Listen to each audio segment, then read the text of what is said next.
Do you find that negotiating with people, hostage takers, for example, do you see differences in the age group? Like, hey, if someone's 19 and they take hostages, is it a different negotiation than if someone's 60 and they take hostages, or is that kind of No, irrelevant? it would be completely different. Really? Yeah, because their views of the past and the future are going to be completely different, and which is going to affect your threat level. How can you tell, aside from the age, what are you looking for their assessment of the past and the future? They're going to start giving it to you right away. It's remarkably, that stuff in any circumstance is remarkably easy to hear if you're actually listening. What are you listening for? First you look for pronouns, then you look for levels of emotion, then there's going to be indicators of the future in nearly everything that they say. They're optimism. For the young person or the old person? Either person. Okay. Either optimism or pessimism about where things are going, or what's in the moment. Or you also look for specific types of losses. Personal or professional losses are the biggest ones. Big personal losses, big professional losses. And so you're looking at people's calculation over losses, and then how does that affect their vision of the future?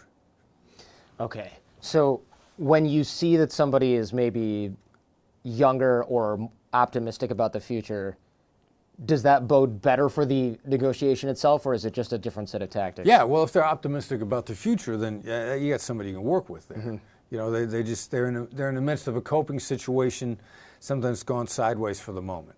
There's a pretty good chance they're just trying to sort of get their feet back under them emotionally, and especially if they're optimistic about the future, then they feel they're resilient over whatever comes at them short term. They'll get over it.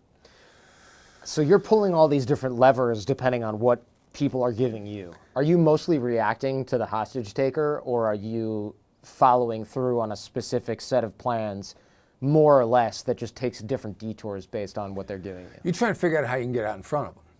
What does that mean? Well, I need to start to assess, what's driving you now. What loss is there? What negative emotion is there? Hostage negotiation skills are just emotional intelligence tools. I can start to hear what negative emotions are driving you, and I know how to turn them down. I will listen for what those positives might be, and I know how to turn those up.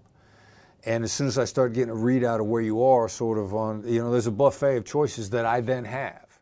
If you like that clip and you want to see more just like this, subscribe to our channel for more, or click on the videos on screen now. To see full-length episodes, check out our main channel in the description below.